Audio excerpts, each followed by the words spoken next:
trying to do what I did. Mama say, mama sigh, mama come closer. In the middle of the club with the rubber dub.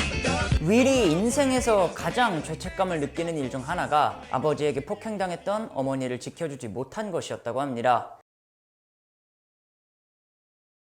한시를 풍미한 옛날 뮤지션을 알아보는 시간 복구맨입니다. 옛날 뮤지션이라는 오프닝과 윌 스미스라는 제목이 굉장히 이질적으로 보이시는 분들이 많을 것 같아요. 저도 제가 윌 스미스를 여기서 다룰 날이 올 줄은 몰랐습니다. 하지만 이 모든 기획은 윌 스미스가 최근 화제의 중심이 되면서 시작이 됐죠. Jada, I love you. G.I. Jane 2, can't wait to see it. Oh, wow. Keep my wife's name out your fucking mouth. 물론 우리나라에서는 가족을 건드리면 참을 수 없다면서 옹호하는 반응도 많았지만 미국은 아니었어요. 이런 농담이 워낙 일상적이기도 하고 무엇보다 저런 공식 석상에서 폭력을 휘두른 점 때문에 큰 비난을 받고 있는 거죠. 저는 생각했습니다. 윌은 도대체 왜 그렇게 감정적으로 크리스를 때렸을까? 그거를 알 수 있는 가장 좋은 방법이 그 사람의 음악적 작업물을 탐구하는 거거든요. 예를 들면은 윌 스미스의 Just the Two of Us라는 곡은 아들에게 꼭 좋은 아빠가 되겠다라고 다짐하는 내용.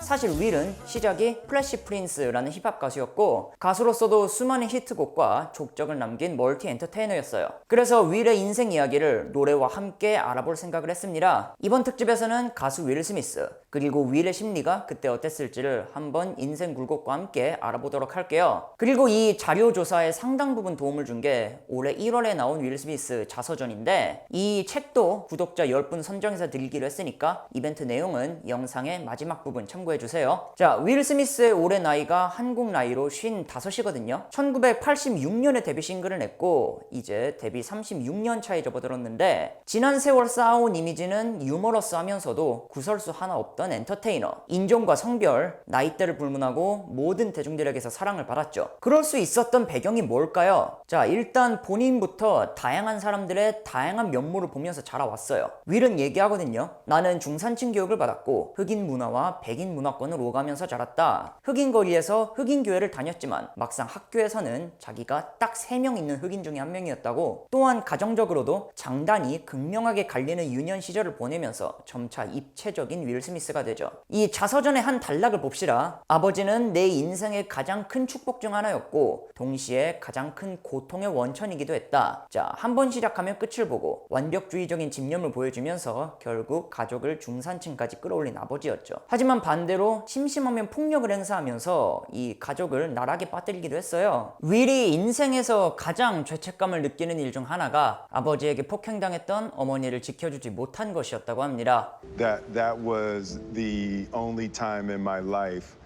that I ever considered suicide.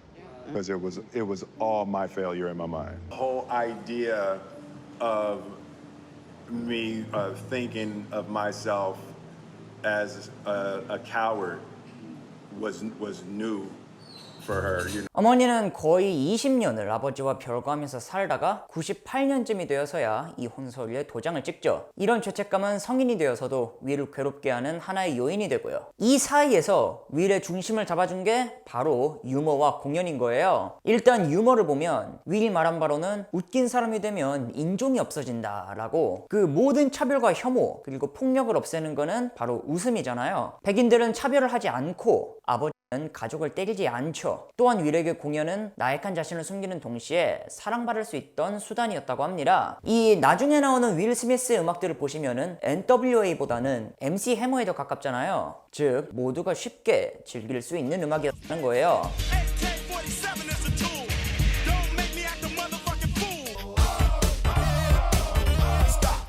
Hammer time. 어린 윌 스미스는 음악을 좋아한 부모님 덕에 다양한 종류의 음악과 악기를 접했고 덕분에 피아노 레슨도 받으면서 교양을 쌓았어요. 그렇다면 이때 힙합은 정말 극초기라서 아는 사람들만 알던 때였고 윌도 겨우겨우 사촌을 통해서 믹스테이프를 들었죠. 그리고 랩의 매력에 빠집니다. 랩은 그 라임과 또 재치 있는 가사들로 사람들에게 재미를 줄 수 있잖아요. 이 윌이 특히 영향을 받았다는 그랜드마스터 캐즈의 이베이시라는 곡을 한번 볼까요? She's sweet as sugar. Fashion how, but too bad I didn't know then. We know now. Well, I was scared like hell, but I got away. That's why I'm alive, rapping to y'all today. 뭐 요즘 시대는 정말 기초적인 라임이지만 away, today, fox, box 뭐 이런 식의 라임들이 노래를 수놓고 있어요. 윌은 그랜드마스터 캐즈의 라임과 펀치라인을 갖고 싶었고 이 노래의 가사를 전부 꿰면서 공부했다고 합니다. 윌에게 랩이란 나의 환상과 현실을 투영하고 동시에 어정쩡하던 자신의 정체성을 정의할 수단인 거죠. 실제로 윌은 12살 때부터 프리스타일 랩을 시작했고 힙합이 본격적으로 유행할 때쯤엔 학교에서 독보적인 MC가 돼 있었대요. 윌은 어릴 적부터 주변인을 만족시켜서 자신과 가족을 지킬 의무가 있었어요. 그리고 그 수단으로 유머가 곁들여진 랩을 택했습니다. 이 성장기에 정립한 윌의 신념은 그대로 아이덴티티가 돼요. 윌 노래의 또 다른 특징이라고 하면은 바로 욕설이 전혀 없다는 건데 이것도 어린 시절의 사건이 영향을 크게 미쳤죠. 왜냐하면 하루는 고등학교에서 윌이 동급생한테 오만한 펀치라인을 날렸다가 진짜 펀치를 맞았거든요. 여기서 누가 너를 신경 쓰냐 라는 말에 네 여친이라고 했다가 한 대 맞고 쓰러졌대요. 그리고 그걸 본 할머니는 네 재능을 비난이 아닌 다른 사람을 고양시키기 위해 사용하라 하고 조언. 그 이후로 자기는 절대 랩에서 욕을 하지 않는데요. 누가 아무리 비판을 해도 할머니가 준 압박에 비하면 아무것도 아니라고 하죠. 윌은 마냥 즐거운 사람도 아니었고 속으로 누구보다 많은 생각을 하고 부담을 짊어지는 인물이었어요. 게다가 본인이 말하길 자기는 아빠 밑에서 자라서 뭐든지 끝을 봐야 하고 100%를 쏟아야 하는 인물이었다고 하거든요. 자, 슈가일갱의 래퍼스 딜라이트란 노래가 나온 뒤에 힙합씬의 흐름을 한번 볼까요?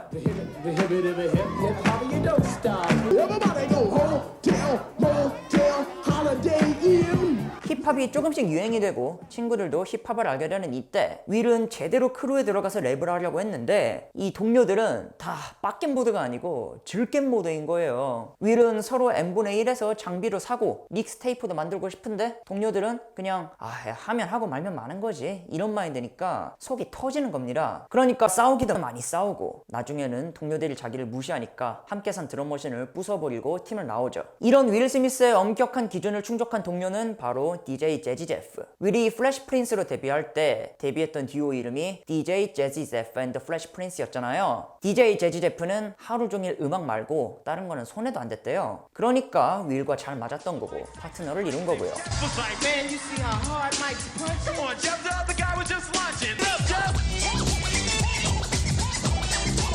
You got it up, Jeff. You should have seen the people dancing and shaking and moving and jumping and spinning and clapping. You should have seen the 윌 스미스가 인정한 자타 공인 연습벌레 재지 제프. 결국 이런 피나는 연습이 둘을 메인스트림으로 이끕니다. 1986년 뉴욕의 뉴 뮤직 세미나에서 주최하는 경연에서는 그랜드마스터 캐즈를 비롯한 유수의 MC와 DJ가 참가. 거기서 재지 제프가 DJ 부문 1등을 차지하고 전미의 주목을 받게 되는 거죠.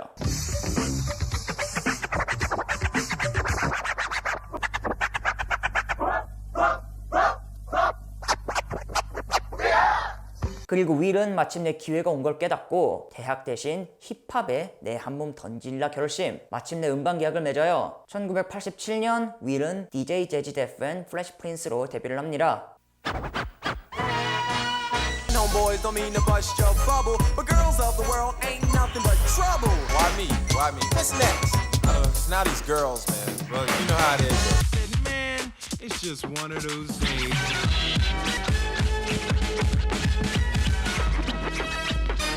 He's my DJ, the magnificent Jazzy Jeff.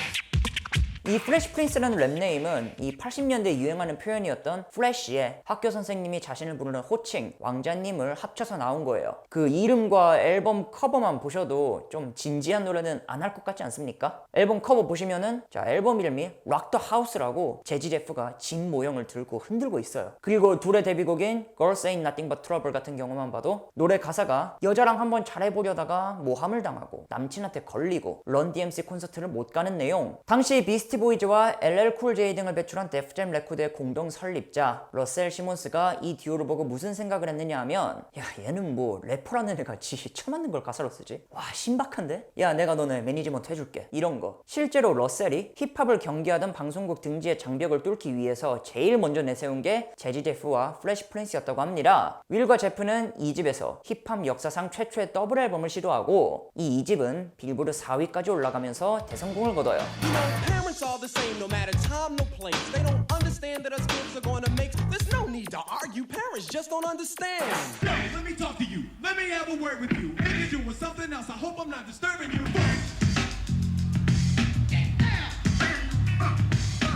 that began the nightmare on my street. 자, 이게 1988년 9월 24일 빌보드 차트인데 재즈 제프와 플래시 프린스 위에 있는 가수들은 건젠 로지스와 데프 레파드 그리고 트레이시 채프먼뿐 아주 우연찮게 건젠 로지스와 데프 레파드 특집도 이 복고면에 모두 있거든요. 이 앨범들의 뒷이야기를 나중에 참고해주시고요. 아무튼 이때 재즈 제프와 플래시 프린스는 미국에서만 300만 장 이상의 앨범을 팔았고 여기에 그래미 최초의 베스트 랩 퍼포먼스 상까지 수상하면서 황금기를 맞이했어요. 이때 그래미를 수상한 2집의 수록곡 Parents Just Don't Understand를 한번 살펴보면 Yeah, my mom took me school shopping. It was me, my brother, my mom, oh, my pop. And I asked her for Adidas and she bought me Zips. My parents went away on a week's vacation and they left the keys. But my father just shoved me in the car by my face. That was a hard ride home.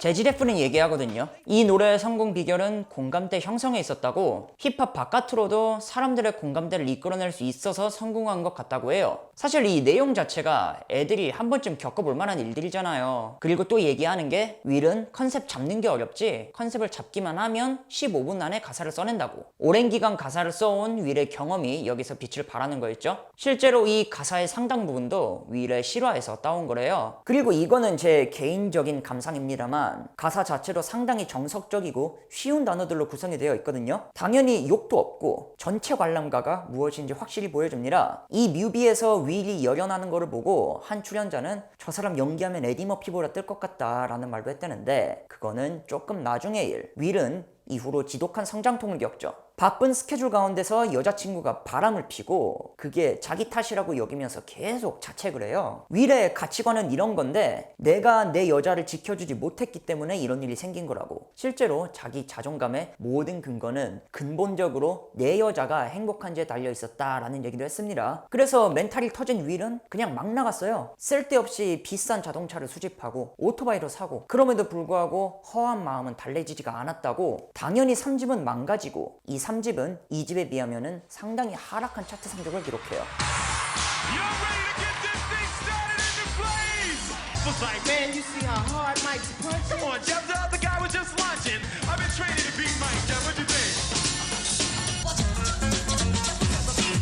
Yo, Jeff, bring the beatbox up. Get it up, Jeff.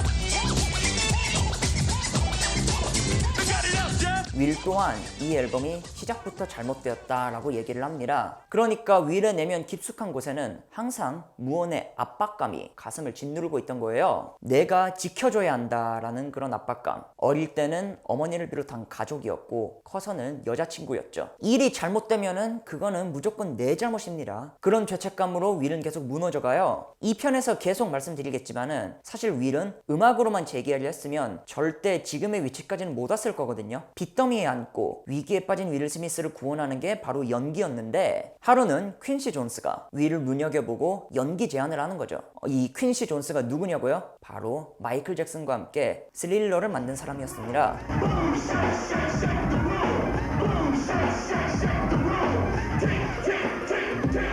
이거는 윌의 심리랑 모든 인생 굴곡이 솔직하게 드러난 책이라서 여러분과 나누고 싶었고요. 그래서 제가 출판사 RH 코리아 측과 협의해서 이벤트를 만들어 버렸어요. 자, 유튜브 댓글에 나와 윌 스미스라는 주제로 자유롭게 댓글 적어주신 뒤 인스타 주소나 메일 주소 둘 중에 하나 적어주시면 되겠습니다. 그러면 구독자분 중 10분을 선정해서 이 책을 보내드릴게요. 윌을 이해하는데 이만한 책은 없다고 생각하고요. 정말 순수하게 나누고 싶은 마음으로 주최하는 이벤트니까 많은 참여 부탁드릴게요. 그러면 저는 2편에서 뵙겠습니다.